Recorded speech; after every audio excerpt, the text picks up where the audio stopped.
Very good morning to one and all.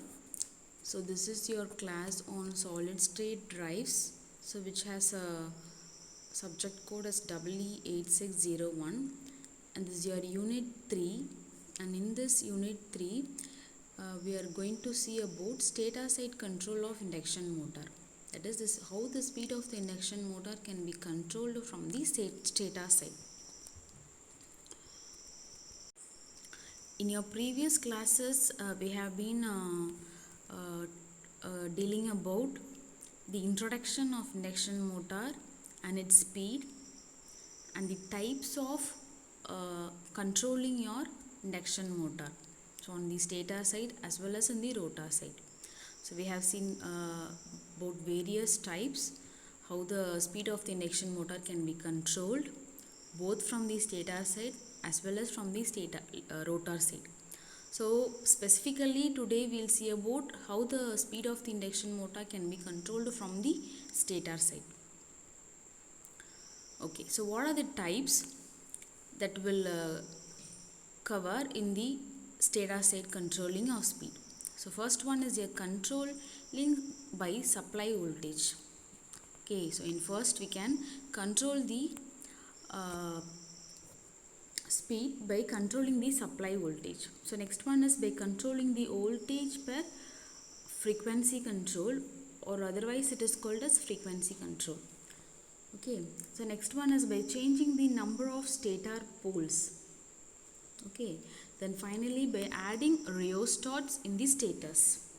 So these are some types that can control the speed of the induction motor from your stator side. So stator side, so an induction motor has basically two parts, stator and rotor. Okay, so you have when you talk about induction motors, your transformer should come in mind.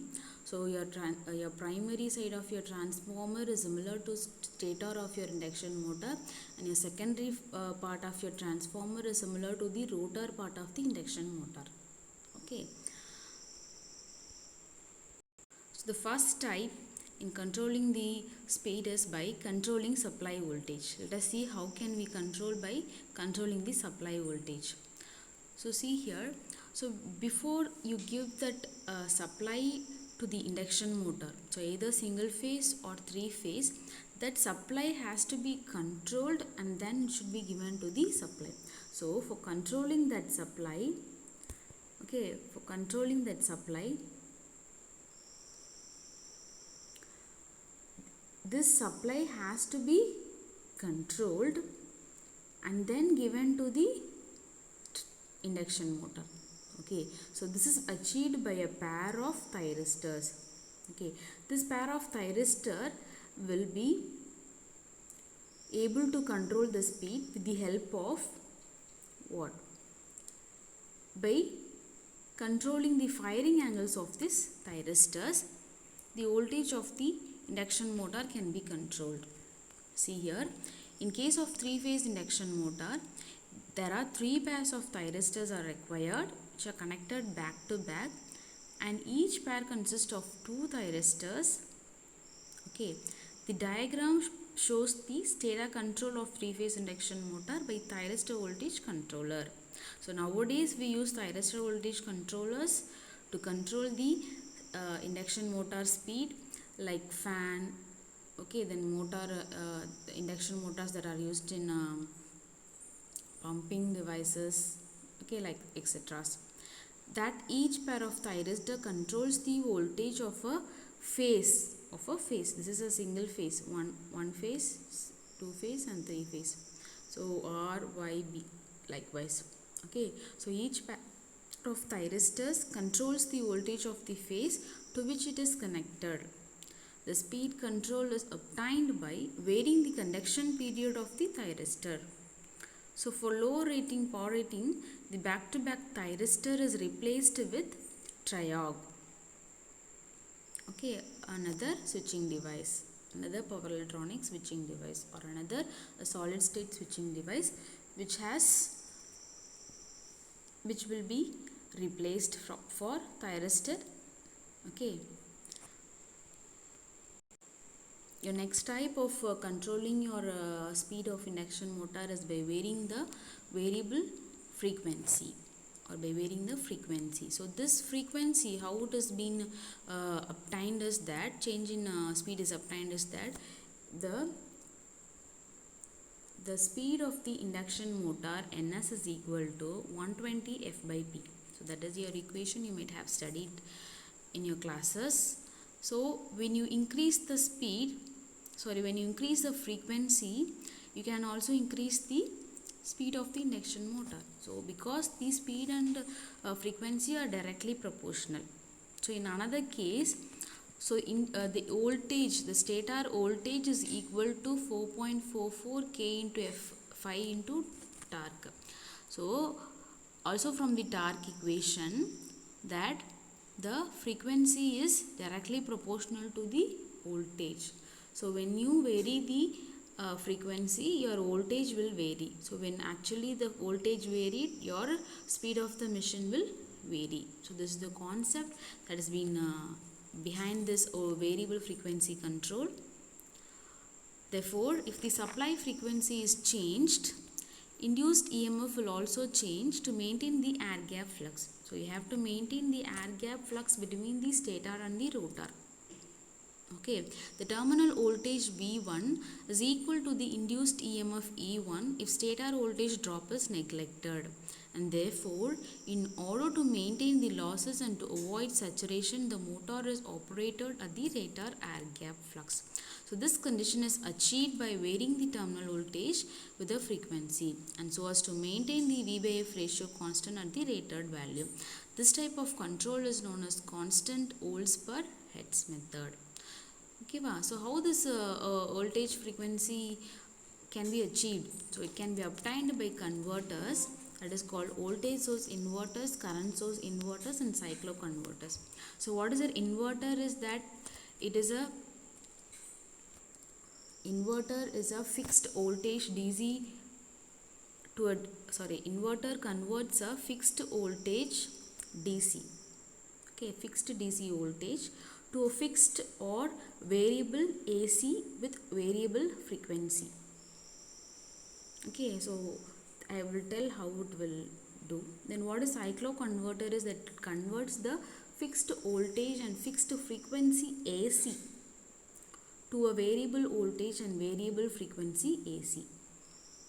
Okay, so variable frequency control will allows good running and transients to be obtained from the cage induction motors, squirrel cage induction motors. Okay, Papa. Okay. So in that variable frequency control, the first type is voltage source inverter. That is, we use voltage source inverter, okay, to convert the frequency or vary the frequency of the induction motor. Okay, so that is the voltage source inverter is used, or the input supply of the input given to the voltage source frequency is varied with the help of some devices like chopper, with the chopper controller like pulse width modulation technique. Okay, the input of that inverter, before giving input to that inverter, it should be varied frequency. So with the help of chopper, okay, where you can control the chopper's time period T with the help of pulse width modulation techniques. So T is equal to 1 by F. So when you vary the time period, your chopping frequency can be varied, and that varied frequency is given as an input to the inverter, that is voltage source inverter, and after that it is given to the induction motor, so that the frequency is being varied. Okay, so what is this voltage source inverter is that it is defined as an inverter which takes a variable frequency from a DC supply. It will take a variable DC frequency from a DC supply. Okay, the input voltage of the voltage source inverter remains constant, and their output voltage is independent to the load, and the load current can be varied. The frequency of the inverter is varied by varying the time and the output voltage of the inverter is varied by varying DC input voltage. So when the supply is DC, so see here in this block diagram, so this is your transistor fed inverter fed induction motor. This is this remember this. So in this block diagram, see in this block diagram, so this is your transistor fed inverter. This is your transistor fed inverter which we have seen before. See here. So which has a pair of transistors, okay, each in each induction motor, each phase of the induction motor. So before it is given to the before the supply voltage is given to the induction motor, the DC supply, okay, there will be a DC supply that is given to chopper, and here the frequency of that supply is being controlled with the help of some techniques called power pulse width modulation technique, and its frequency is being varied here itself, and that varied frequency is given to this inverter, and after that only it is given to the induction motor. So by varying this frequency, that is by varying the time period, you can vary the frequency, and then it is being given to the inverter, and then that inverter inverter will vary the variable frequency, and then it is given to the induction motor. Okay, so here the DC link is used, here the capacitor is used for reducing the harmonics in the DC link. Okay, Papa. So this is how the frequency of that induction motor is being varied. So if it is DC supply, it will be like this, your block diagram. If it is AC supply, your block diagram will be like this, but the operation is similar. Okay, so we'll wind up this class, and from next class we'll see about the current source inverters and how the frequency is varied with the help of current source inverters. Okay, thank you, Pa. Take notes and keep on in touch with the class. Thank you, Ma.